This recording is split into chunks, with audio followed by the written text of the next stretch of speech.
Assalamualaikum dan salam sejahtera. Hari ini anda bersama dengan saya, Aina Nazizan. Saya nak kongsi apa sebenarnya jenis-jenis kepimpinan yang ada di matrikulasi. Okey, kalau dekat Kolej Matrikulasi Perak, sebenarnya tak jauh daripada sekolah. Kalau kat sekolah dulu, kita ada pengawas sekolah, kita ada pengawas pusat sumber. Tapi dekat matrik, kita ada 3 organisasi yang utama. Yang pertama adalah Pembimbing Rakan Dinamik ataupun kita panggil ia sebagai PRD. Jawatan Kuasa Masjid Al-Maghfirah ataupun JMM. Dan yang tertinggi adalah Jawatan Kuasa Perwakilan Pelajar ataupun JPP. Dan sebenarnya atas JPP kita ada atas lagi di bahagian matrikulasi, iaitu Majlis Jawatan Kuasa Perwakilan Pelajar ataupun MJPP. Okey, untuk makluman semua, Jawatan Kuasa Perwakilan Pelajar ataupun JPP merupakan badan pelajar utama yang ditubuhkan di bawah Seksyen 7 Akta 174, iaitu Akta Institusi-Institusi Pelajaran dalam kurungan Tata Tertib 1976. Jadi nak cerita dekat sini, peranan JPP ni sebenarnya bukan biasa-biasa, tetapi peranannya diiktiraf di dalam akta kerana ia telah pun termaktub. Selain daripada itu, JPP juga dinaungi oleh hal ehwal pelajar di matrik dan juga fungsinya adalah sebagai medium ataupun saluran daripada pelajar kepada pihak pengurusan. JPP juga berperanan untuk menggerakkan sebahagian daripada aktiviti-aktiviti pelajar dekat matrik. Mungkin ada yang tertanya, macam mana nak jadi JPP ni, rasa teringin. Jadi kepada anda yang teringin untuk jadi JPP, anda akan melalui beberapa fasa. Yang pertama, anda akan melalui pilihan raya.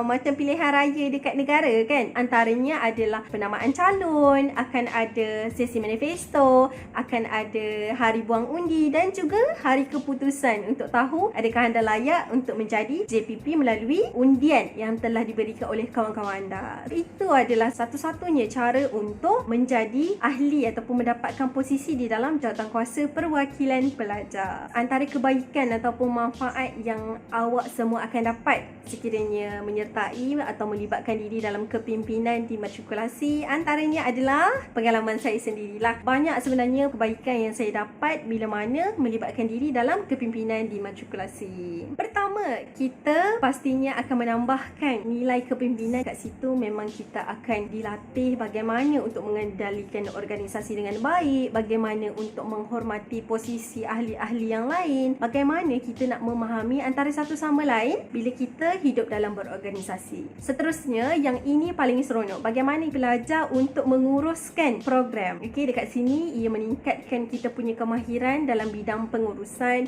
nak menguruskan program, nak menguruskan para pelajar, nak menguruskan urusan kita dengan pihak pengurusan. Jadi dekat sini sebenarnya mampu meningkatkan kemahiran kita dalam membuat hal-hal ataupun kerja-kerja sebeginilah. Dan selain daripada itu juga, ia mampu meningkatkan komunikasi bertambah lebih baik dari masa ke semasa. Dan yang paling penting, dengan melibatkan diri dalam bidang kepimpinan di matrikulasi ini, sedikit sebanyak sebenarnya sangat-sangat membantu dalam peningkatan soft skill. Ini yang paling membantu kita bukan sahaja sewaktu di matrik, tetapi sewaktu kita di universiti. Sebagai contoh diri saya lah, saya menjadi naib setiausaha dalam Majlis Jawatankuasa Perwakilan Pelajar. Dalam Jawatankuasa Perwakilan Pelajar ataupun JPP, saya jadi setiausaha agung. Alhamdulillah, sekarang bila masuk ke alam universiti, saya meneruskan perjuangan dalam bidang kepimpinan. Saya telah memegang jawatan naib yang dipertua 1 bagi Majlis Perwakilan Pelajar Universiti Malaysia Terengganu bagi sesi 2018-2019. Seterusnya, saya meneruskan perjuangan tahun seterusnya sebagai Setiausaha Kehormat Majlis Perwakilan Pelajar sesi 2019-2020. Jadi sebenarnya semua hasil kebaikan ataupun manfaat yang saya peroleh daripada kepimpinan di matrikulasi dulu yang menjadikan saya hari ini. Jadi kepada adik-adik semua yang ingin melibatkan diri dalam bidang kepimpinan di matrikulasi, pastikan anda mempunyai semangat juang yang tinggi, sanggup hadapi segala godaan dan cabaran sewaktu berorganisasi, dan pastinya anda tidak akan pernah mengalah. Di sini saya mengambil kesempatan untuk mendoakan yang terbaik untuk mereka yang melibatkan diri dalam bidang kepimpinan, sama ada di matrikulasi atau peringkat yang lebih jauh. Selamat maju jaya, dan ingat satu perkara, nilai yang sebenar bukanlah hanya semata-mata di atas kertas, tetapi nilai yang sebenar adalah nilai yang ada dalam diri kita, nilai yang kita bawa untuk tunjuk pada orang lain.